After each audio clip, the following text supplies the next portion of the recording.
Great. Hi, everybody. It is so wonderful to meet you all and see you all. Um, my mother-in-law is currently trying to figure out where she fits in the world of growing up. I say growing up, right? Because we're all kids. So it's really great to see this community. And I am just thankful for the time that I am able to have today to be with you all. My name is Christine, and I work with America's Vet Dogs and Guide Dog Foundation. And we raise service dogs and also dogs to help those that are visually impaired. And I'm going to show you guys just a little video, just kind of get things started. And it's a great video. It's animated, it's cute, maybe even a little campy at times, but I love it. It just kind of shows you what our organization does. So hopefully I could share my screen and we can get this started. I think I could do this, I hope.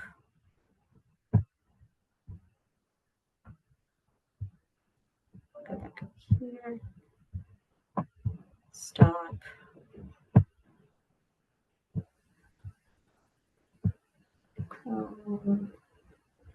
Okay, I'm sorry. Looking for the tab. There we are. Is that working for everyone? Can you see okay? Hopefully. Since 1946, the Guide Dog Foundation has been making ordinary moments extraordinary for people who are blind, visually impaired, and those with other disabilities. Thanks to our Puppies with a Purpose, generous donors, dedicated staff, and devoted volunteers, we're able to provide increased independence and enhanced mobility for those who need it most. However, it all begins with our passionate volunteer puppy raisers. Future guide dogs go into a raiser's loving home as an 8-week-old puppy and live there until they're around 14 to 18 months old. They go to all sorts of places, so they get used to being in many types of social situations. They learn obedience and how to react around children and other pets. Then, when they're ready, they return to the foundation for advanced guide dog training that can take 3 to 6 months. Students and their guide dogs spend 2 weeks together learning how to work as a team. Finally, at Celebration Day, our new graduates and their guide dogs meet the puppy raisers and sponsors who have helped make this journey possible. It costs over $50,000 through donations to raise, train, and place one assistance dog, but there's never a charge to the individual. If you'd like to learn more about our programs to support us or become a volunteer puppy raiser, visit www.guidedog.org.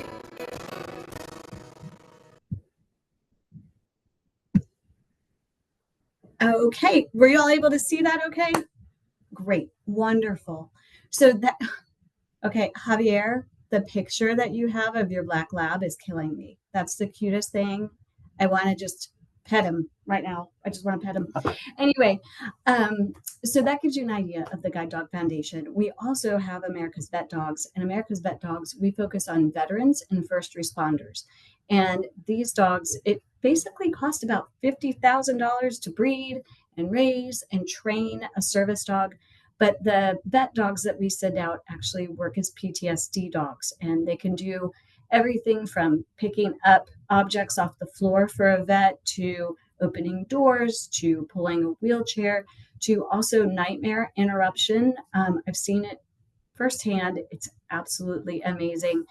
They also work to create space in between another person and the veteran, because maybe at some point in their career, they just need that space. And sometimes people get up and they get too close. And so a dog can come and center right in front of the veteran and stop others from kind of invading that space.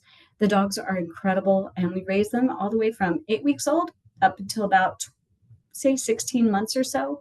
And then they go into professional training, as the video said, for about 3 to 4 months, and they get paired usually either as a guide dog to help someone who's visually impaired. We also have hearing dogs that we've started to do some hearing dog work as well. We train puppies for that. And then we also have our service dogs that go off and help people with maybe a physical disability or someone who has PTSD or a first responder that just needs a little extra help. And these dogs are amazing, and we have a lovely community here in the area, and we are always looking for puppy raisers or for volunteers that could actually take a puppy maybe overnight while some of the raisers are traveling. But you'll see us around. You'll see dogs. If you ever see a dog with a little yellow vest that says guide dog or America's Vet Dog on it.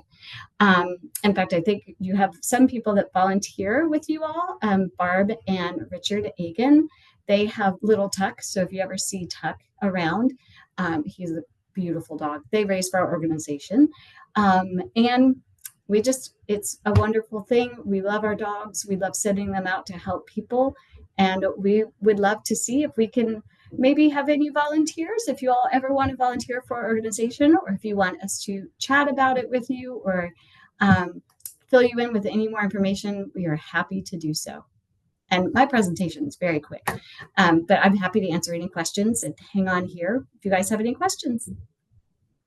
I do, but I'm not sure if someone else wants to ask questions first. But let me put my face here. Hold on. But your dog is so cute too. He's right here with me, actually. Let me get this, the blur. And you can see him. Hold on. Make sure get this out. Okay, Betcha. Cookie, come here. Betcha, come on. There he is. Oh, hello, baby. Betcha. Come on. Betcha. Cookie, come on. Anyways, I think I don't want to bother other people, but I did talk a little bit about him. And my questions to you, I guess, Christine, I'm not sure how much you heard or what I was saying or not, but I adopted him when he was give and take 10 to 14 months at the shelter here in Arlington. And I know they're very clever, they're very smart, but he does a lot of things. So he's learned or showed up behavior that I'm a psychotherapist by profession too. So I know behavior a little bit that I didn't teach him. And my question is how much, or I still have questions, how much he learns, or how much someone before they, I don't know if they abandon them, they have to give them away or whatever, because I trained him a lot, and then I went to a few AKC trainers, and one of them actually around here evaluated him. She said that he was a little old, but she said he was fine. He was very good in terms of my command. That was about 1.5 years ago. So he's here with me, and and I don't have $10,000 that people ask me, because they say you need to pay for that. And I'm thinking, well, I don't have that money. And I do have, I know diagnostics very well. And I work also with some veterans and some other survivors of strokes with different disabilities. I have aphasia. Sometimes I cannot talk very well. But anyways, I'm still recovering, and I have taken my practice again part-time. So I guess, as people say, I'm thriving, I'm doing very well. But this guy and I are like this. And I actually do presentations for people that have had acquired brain injury here in the hospital in Arlington, and actually 2 groups by Zoom in Latin America. Javier, can you ask her questions so maybe other people can ask questions? I just want to tell her what I do so she can evaluate that. It might be helpful. I know you guys have a culture, and I like to. This is my first time here in our years, so just give me a minute and be patient. Thank you. So my question to you is, how can I get any help with this animal so I can get him what they call certified? I know the ADA very well, but I still have to have a lot of problems not to bring him into restaurants, to my office, etc. So I'll stop there. Thank you, Cheryl. Okay. So we I guess one thing you could do, AKC does have a like a canine good citizen certification that you could do for your dog. I know there are other service dog organizations that can help you work with your dog. Unfortunately, those do cost money as well. If you and your dog have such a strong bond, maybe I would just consider keeping your dog just as a strong bond. I wish I could say that we could help you with your current dog. Our organization does provide dogs free of charge for those with disabilities or for PTSD, for visual impairments and things like that. We do train the dogs and provide them free of charge, but I'm not really sure. I wish I could give you organizations that could help you train the current dog that you have. The AKC would be probably the best bet to kind of research them and see. But another idea possibly would be to apply to an organization like this and then possibly be matched with a service dog free of charge for you. So you're not worried about the money aspect of it all, but they would still be that companion. But your dog is so sweet, so cute. I love him. Christine, maybe what you could do is, because one of the things that I think the people who came on here today wanted to hear more about, the training process. If somebody, first of all, volunteers, are there certain kinds of dogs that are more likely to be, trained than others? So I think that's kind of the first part. Then once they get to the point where they're ready to be trained, walk us through like what that training looks like, and give us kind of an overview of what happens with a little dog that first goes to a volunteer, and then what happens after that, and that, so we more understand, because that little video didn't really show very much, so we really like to hear more. Absolutely. So we provide the dogs at 8 weeks of age, and they get sent out they actually come down on little transports, little vans, and we hand them over to the puppy raisers immediately at 8 weeks of age. We hold classes weekly. Every week we've got classes going on. And so from 8 weeks of age until about 16 months or so, we have weekly classes where we train them in all of the basic commands. We train them sit, down, stay, how to hold their impulse control so that they are not picking things up off of the ground that they should not be eating. We train them to walk on the left side on a nice loose leash. All of this training goes forward. I am a puppy advisor. I have another, my coworker, Melissa, is also a puppy advisor here. We hold the classes and we work with puppy raisers on a weekly basis and help them to know exactly how to train their pups. We keep them on specific diets of a certain type of food. And we do that all the way through until they're about 16 months old. And then when they get to be 16 months old, that's when they move on and head up north to New York, where they will be trained by certified training instructors. And they will go through about probably 2 to 3 months, maybe 4 months of training. And then they get matched with either their veteran or their visually impaired graduate. So what happened? Well, tell us more about what that training looks like. Do some dogs flunk? Do some dogs not make it through? Are there better kinds of dogs? Are collies better than Labradors and that? Yes, that's what we need to know. Yes. So the only dogs that we have at America's Vet Dogs in Guide Dog Presntation, we have full Labradors. We also have Labrador and Golden Retriever crosses. And then we also have full Golden Retrievers and, unknown to a lot of people, standard poodles. So those are the 4 dogs that we send out. And they're lovely. Everything is bred. All the dogs are bred within the organization. We do not adopt dogs into the organization as puppies to hand out to raisers to raise. It's all done within the organization. We have a beautiful breeding program. The dogs are very well taken care of. And it's a full-time commitment. The dog will live with the raiser.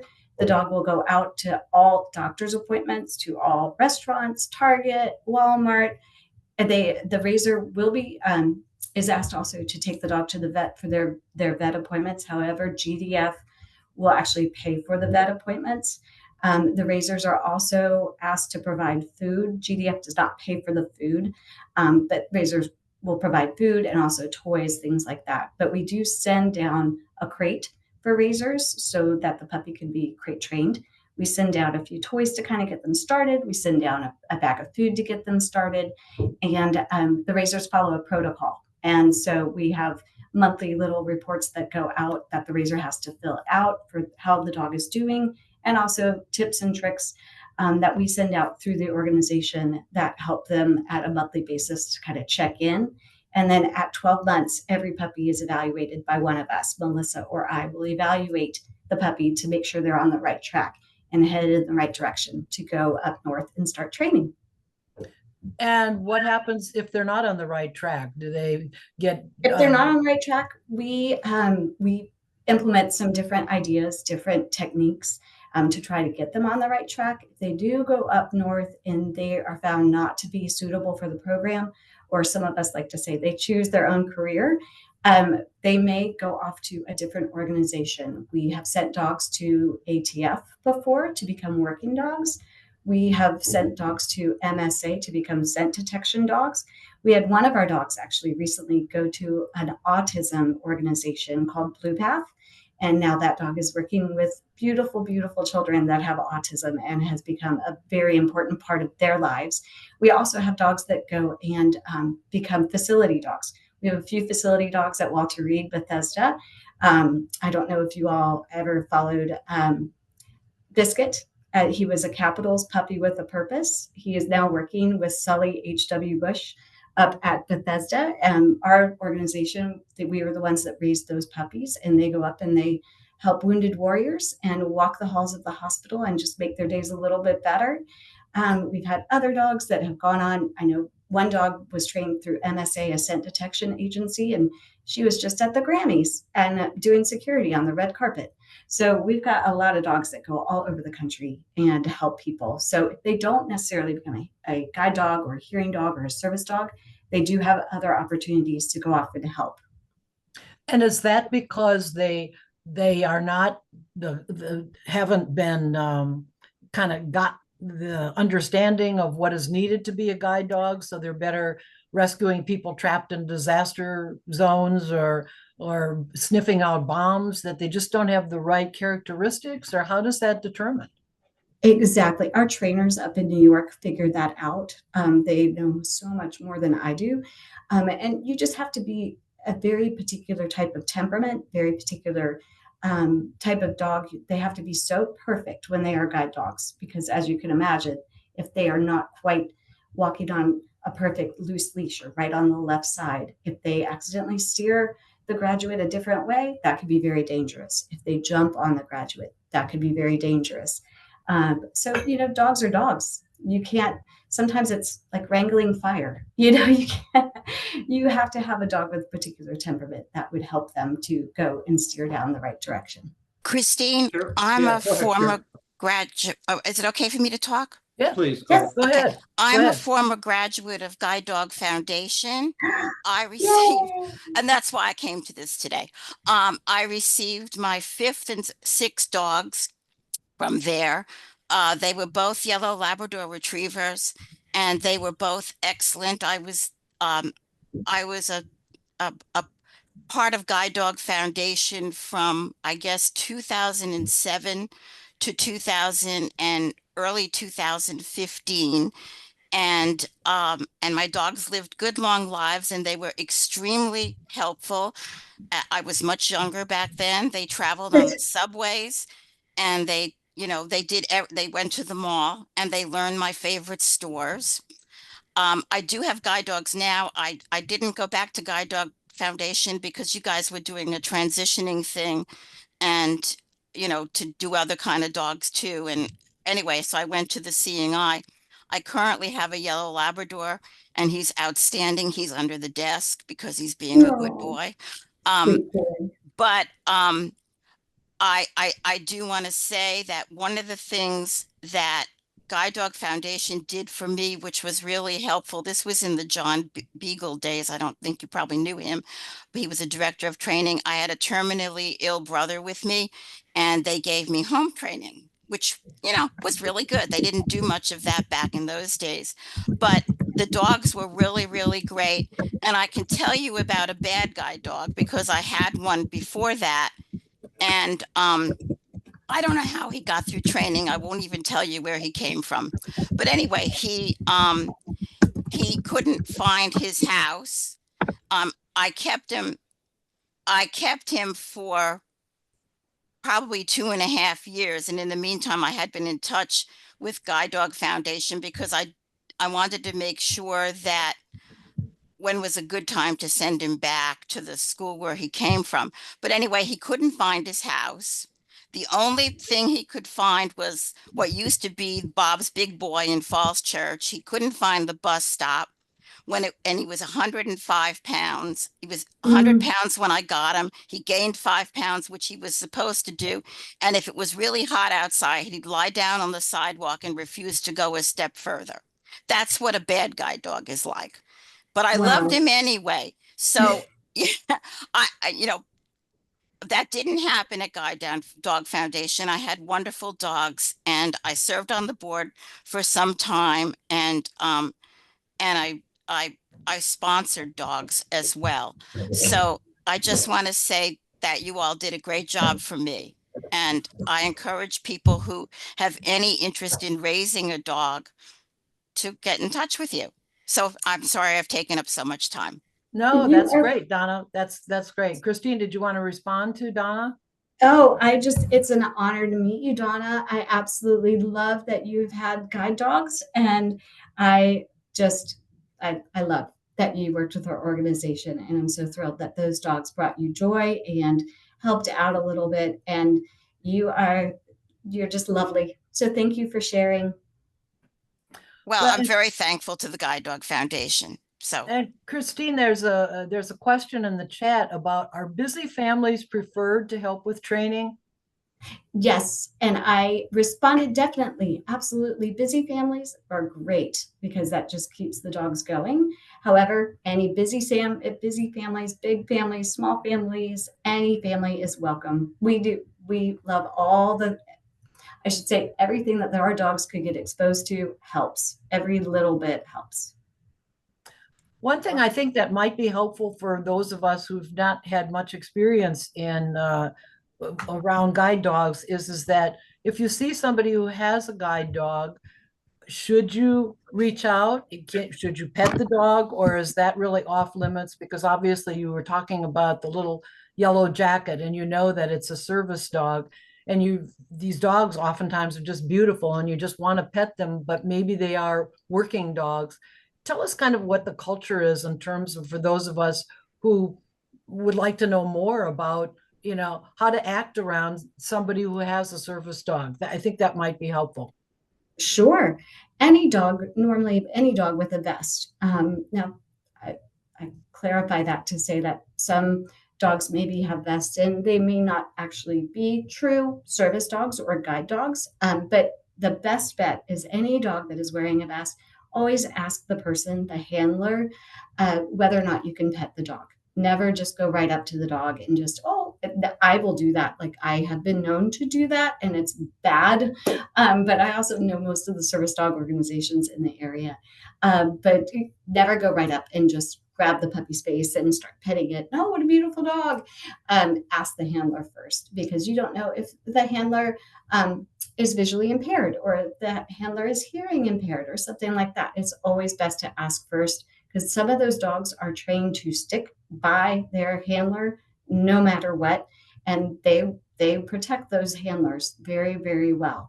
And so you never want to get into a situation where it's uncomfortable for you or for the handler, especially. may I ask a question? Yes, go ahead. Okay. What I want to ask is, so, this is an older population and people may not get out as much as people who have lots of children and do all those kind of things. So my question is, do you categorize your dogs as puppies so that maybe a smaller dog is going to be a bomb sniffing dog and that dog may not need exposure to shopping malls and things like that? Do you categorize your dogs as puppies so that somebody could say, well, I don't get out very much. I get out some, but not as much as maybe necessary to raise a guide dog. So do you have dogs that won't require so much outside exposure? We do actually. We have a senior actually raising a dog. he is actually 87, and he has raised, I want to say, 6 dogs, and he raises them in his retirement community, and it's a apartment building complex. So we absolutely have raisers that have dogs that are just a little less, they don't get out as much, they don't do all of that, but they do come to some classes. And then we also take the dogs and put them in sitter homes. So we expose them to all different types of families, different types of environments to get them used to a different way of living. And it's all wonderful. So we definitely have had kind of older generation just raise our puppies, and they've done a lovely job, because sometimes the puppies need to just relax and not be busy all the time.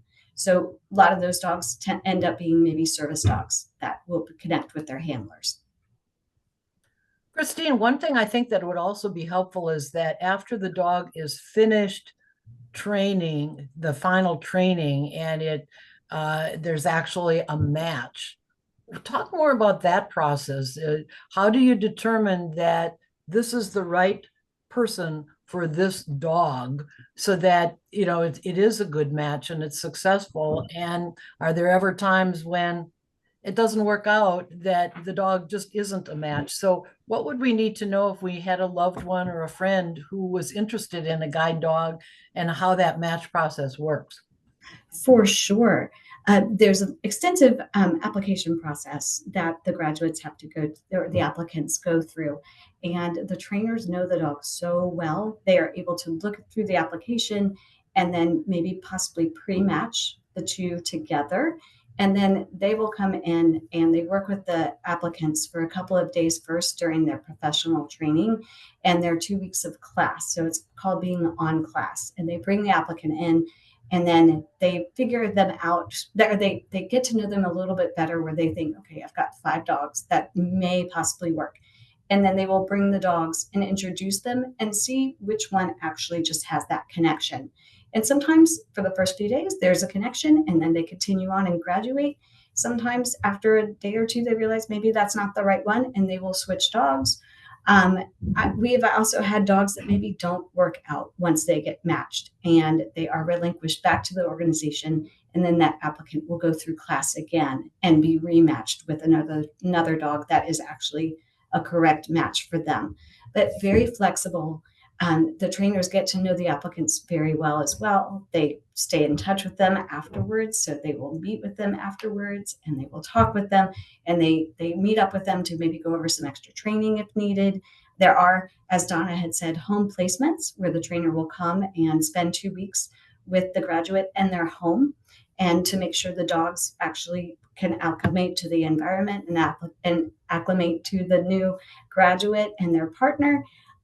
Lots of things. It's very flexible. So GDF and ABD will work with the graduate, with the applicant, to make sure that we get the best match possible. And do you find that there is, okay, there's a question here. What is the background of the trainers? They're all certified through, it's GD, the guide dog not the organization. It is guide dogs, the service dog trainers. I cannot remember the organization. I'm so sorry about that. But they are all certified. They have all been through animal behavior. Some of them have graduate degrees in animal behavior sciences, but everyone is a certified guide dog instructor. And at this point, are there more dogs available than people who want them, or are there more people who want dogs and there aren't as many as available? And what's the situation there? More dogs than we have people, so we are always looking for raisers. We definitely have some puppies up in New York that would like to find some homes. And how do you find people who might be interested? What is your marketing plan, or what do you do? You can go to to vetdogs.org or to guidedog.org, and that will show you everything there is to know about our organizations. And there's an application on there that people can fill out if they're interested. And is this a national organization then? It is. And so yep, we have people all over the country that can do it. So how can you ask for volunteers here? How can they volunteer, and what would be the process then in terms of helping them to understand what they're supposed to do? The process would be to go to those two websites, vetdogs.org or guidedog.org, and to apply to become a puppy raiser or a volunteer. And the website will walk you through everything that you need to do. It's a simple application process. If you're in the area, then you would have to attend a few classes with Melissa or myself, and then you get matched with a puppy. We also do a home visit, so we would have to Zoom in, and you would just show us around your home or your apartment and show us where the dog would busy, which would mean relieving themselves, or where you would take the dog, where the dog would sleep, things like that. So simple application process. We sometimes have people get through it in a week and get matched with a puppy very quickly. Do you also come down at all and work in small groups? If you have a group of people raising dogs, did somebody come down and work with them in a group or individually? Melissa and I do that. Yep. We are the That's what I puppy thought. advisors for the area. Yeah. Melissa and I both do that. And if the dog doesn't make it for whatever reason, do you offer the dog back first to the puppy raisers so that, Yes. okay, that's what I thought, but I just Yep. wanted to let everybody know that. Cheryl, which Thank you, Donna. You're so helpful. I love it. Okay, go ahead, Box. yeah, we just invite others. If you want to put questions in the chat rather than asking them orally, please do so, and we'll read those off and get those answered for you. Thanks. Right. Well, and in fact, Pox, you had a question, another question too, about do the trainers that we were asking about, do these trainers only work for your organization? Are they paid? What else do we need to know about them? Yes, they only work for our organization, but they are paid. We are a nonprofit organization. However, puppy advisors and trainers for the organization are paid. Okay. Pox, did you have some questions that you wanted to ask? No, I just wanted others to be able to put their questions in if they wanted to get something answered. Right. Well, we certainly welcome questions. I was just trying to keep the program going and ask enough questions in case folks had thought of something, but maybe didn't put it in the chat. So we certainly welcome more questions if people want to put them in the chat. So Javier put something in about the Certification Council for Professional Dog Trainers. Is that the organization that you're that's one organization that some of our trainers get certified through. Not all of ours. The guide dog certification is a different organization, but yes, we do have trainers that are certified through that Certification Council for Professional Dog Trainers. I am also adding into the chat just our websites and also my email. If anyone would like to email me further questions, I am available anytime.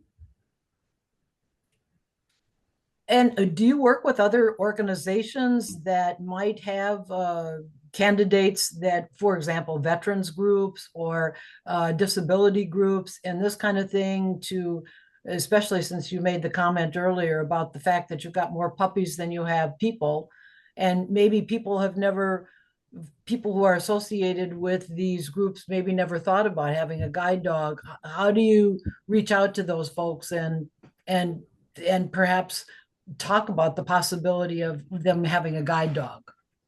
Our marketing organization does all of that, and they are wonderful. We work with veterans groups all over the country. We do events with them.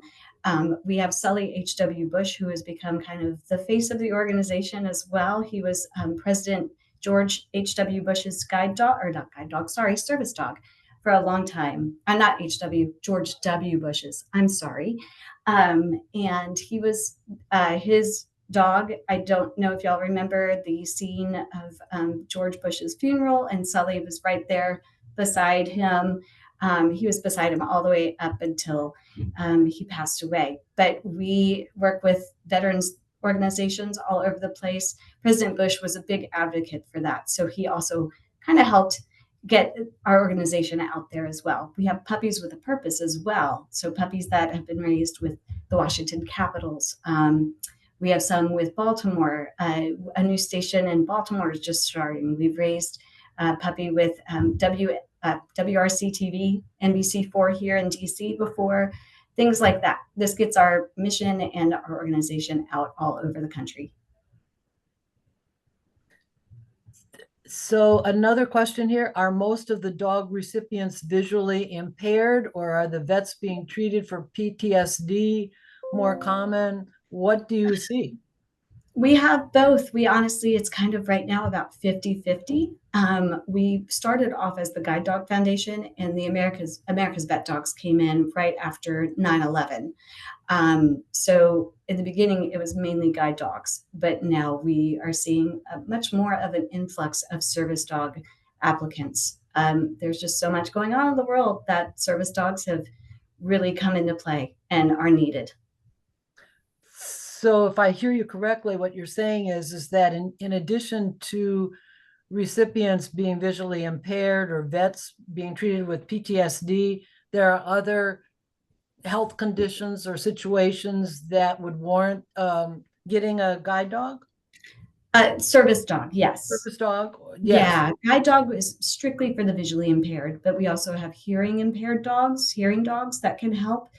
And we work with organizations like Blue Path that work with children with autism, things like that. So we delve into a whole different world, and that would just be screened out based on the applicant. And so we work with people, we're kind of branching out a little bit more.